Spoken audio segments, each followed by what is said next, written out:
Per mi el disseny és donar una solució a una situació, a un problema, amb uns objectius i uns criteris conscients i inconscients. No? El disseny és bàsic, no? Perquè en el disseny hi ha una fase molt important que és l'apropiació de l'espai o de l'habitatge o de la forma d'habitar, no?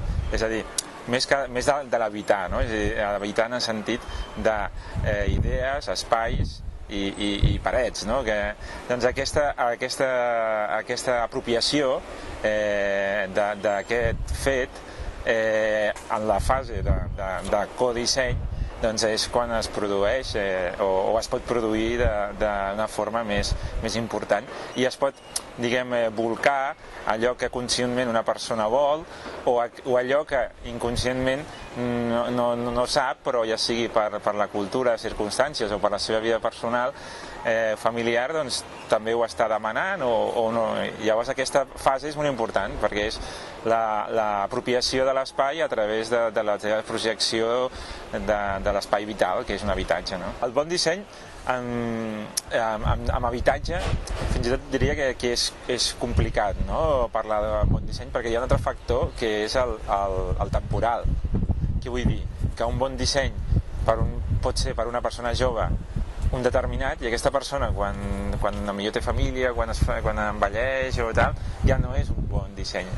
Per tant, potser amb una setrillera o amb un cotxe hi ha uns criteris menys atemporals, no? És a dir, en canvi amb l'habitatge, com és part d'una vida i canvia, doncs el que era bo era... Per tant, jo crec que el bon disseny amb habitatge és aquell que la persona pot apropiar-se de l'espai. S'apropiar vol dir que projecti les seves emocions en aquest espai i això té a veure normalment amb la participació del nivell que es pugui aconseguir en el disseny o fins i tot en la rehabilitació, en la construcció, en la presa de decisions. Un exemple, per dir-ho amb el disseny, en aquest sentit, seria quan es fa una actuació en què, perquè està de moda, es fan uns espais comuns, però la gent ni els ha demanat, ni sap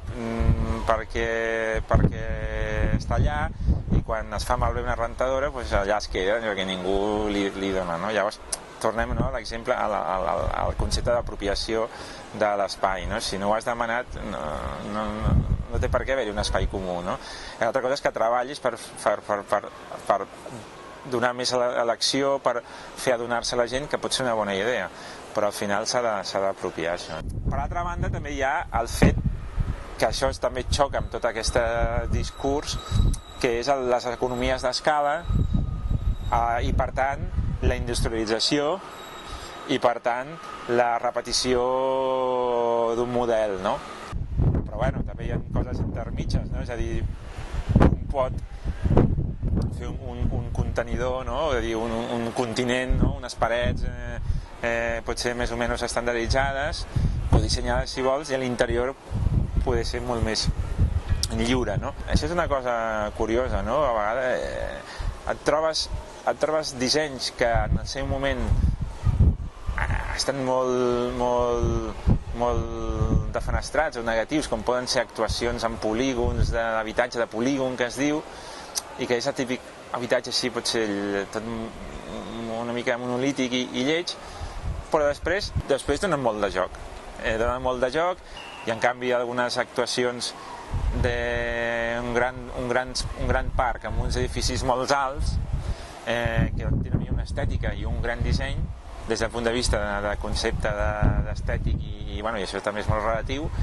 Després, des del punt de vista de disseny, com estàvem parlant, que és d'apropiació de l'espai, de temporalitat, de com pot canviar això en funció del canvi de la població, són molt rígids i no donen peu a fer canvis. Hem parlat potser del concepte potser més emocional o més d'apropiació, però també hi ha el concepte més fàcil, que sigui útil, no? Que això també no deixa de ser el confort, no? És a dir, la gent quan una solució és fàcil, li dona confort, satisfacció i té ganes de tornar-ho a fer servir, no?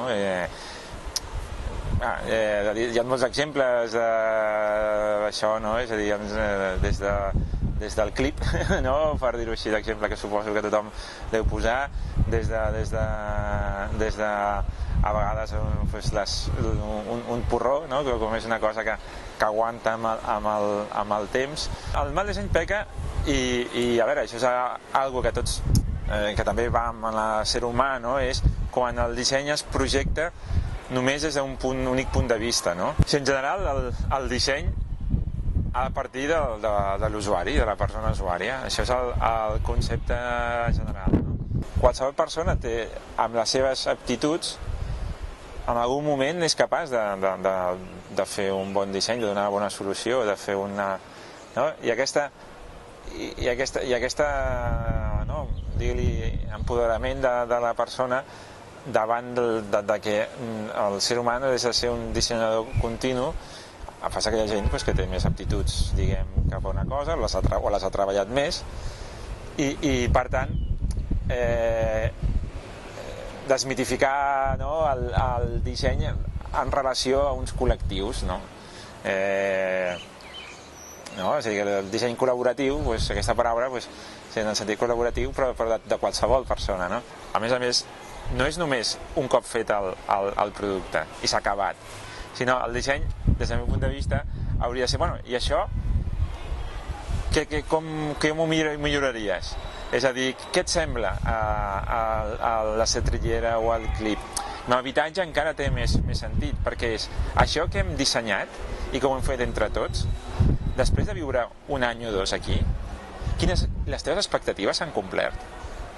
És a dir, era el que esperaves? O ara han canviat les teves expectatives?